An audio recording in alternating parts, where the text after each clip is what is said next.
जय हिंद दोस्तों, कैसे हैं आप सभी। बढ़िया एकदम। तो आज की क्लास में हम हल करेंगे एक महत्वपूर्ण प्रश्न जो आपके कक्षा 12 में रसायन विज्ञान के बोर्ड पेपर के लिए बहुत ही ज़्यादा महत्वपूर्ण है। ठीक है, शून्य कोट की अपक्रिया। तो शून्य कोट की अपक्रिया जो है आपके पेपर में पूछा जाता है, तो इम्पोर्टेंट क्वेश्चन है, इसको आपको तैयार करना है। ठीक है, शून्य कोट की अपक्रिया। तो ये प्रश्न देखिए आपके पूछा है 16, 19, 20, 21, 22 और 23 में भी शायद पूछा होगा। तो यहाँ पर दिया नहीं है, तो 24, 25 इसमें भी आपको 25 में भी पूछ सकता है। ठीक है, ये इंपॉर्टेंट क्वेश्चन रहता है, चैप्टर नंबर 3 का है। ठीक है, चलिए। तो शून्य कोट की अपक्रिया से आप क्या समझते हैं, उदाहरण द्वारा समझाइए। इसके वेग स्थिरांक का व्यंजन भी लिखिए। ठीक है, तो शून्य कोट की अपक्रिया होती क्या है, आप हेडिंग डालेंगे और उसके बाद इसका परिभाषा लिखेंगे। चलिए, तो वह अपक्रिया जिसकी प्रगति में अभिकारक के किसी भी अणु का साधारण परिवर्तन नहीं होता है। अभिकारक क्या होता है, यही अभिकारक होता है। ठीक है, जो यहाँ पर रिएक्शन हो रहा है ये अभिकारक है। ठीक है, और अभिकारक से जो उत्पाद बन रहा है ये उसको उत्पाद कहते हैं। ठीक है, तो क्या कह रहा है कि वह अपक्रिया जिसकी प्रगति में अभिकारक के किसी भी अणु का साधारण परिवर्तन नहीं होता, यानी कि जो अभिकारक है इसका किसी भी अणु का साधारण अगर परिवर्तन नहीं होता, अर्थात जिसका वेग अभिकारक के साधारण पर निर्भर नहीं करता, शून्य कोट की अपक्रिया कहलाती है।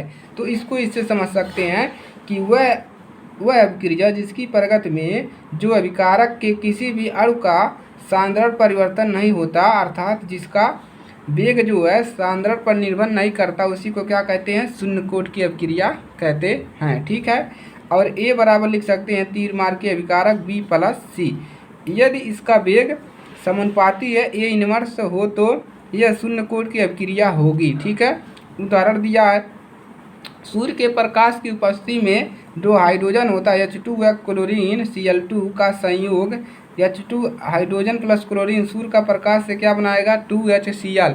ठीक है, तो ये बना देता है। तो उदाहरण में आप इसको लिख लीजिएगा, शून्य कोट की अपक्रिया में याद हो जाएगा। ठीक है, यहीं से परिभाषा भी याद हो जाएगा, आपको दिमाग लगा लेंगे। ठीक है, अब दिया है शून्य कोट के वेग स्थिरांक का व्यंजन, यानी कि इसका व्यंजन क्या मिलेगा। ठीक है, ये भी पूछा है। तो शून्य कोट की अपक्रिया के वेग स्थिरांक का व्यंजन x बराबर क्या लिखेंगे, kt।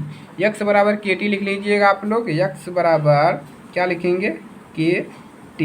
ठीक है, x बराबर kt याद रखिएगा, जहाँ पर क्या है x जो है अभिकारक है और a की वह मात्रा है जो t समय में अभिक्रिया करती है और k अभिकारक का वेग स्थिरांक है, यानी कि इसी को दिखाया है कि x क्या है, k क्या है, t है। ठीक है, तो यही होता है आपका शून्य कोटि अपक्रिया का व्यंजन। इसको याद रखेंगे, इस उदाहरण को याद रखेंगे। ठीक है, और इसका परिभाषा इसी उदाहरण से आप यहाँ से लिख सकते हैं कि अपक्रिया जिसकी प्रगति में जो अभिकारक का किसी भी अणु का साधारण परिवर्तन नहीं होता है और वेग स्थिरांक पर निर्भर नहीं करता है, उसी को शून्य कोटि की अपक्रिया कहते हैं। तो इसको तैयार कर लीजिएगा। चैनल पर नए हैं सब्सक्राइब कर लीजिए। अपनी तैयारी करने के लिए विज्ञान, भौतिक विज्ञान, रसायन विज्ञान, गणित सभी की तैयारियां कराई जाती है। ठीक है, तो चलिए आज के लिए सिर्फ इतना ही, और ये आपके पेपर में हो सकता है 3 अंक में पूछ ले, तो इसको तैयार कर लीजिए। ठीक है, चलिए तो मिलेंगे नेक्स्ट क्लास में, तब तक के लिए जय हिंद, जय भारत। अपनी पढ़ाई चालू कर दीजिए, पेपर में वक्त नहीं बचा है। ठीक है।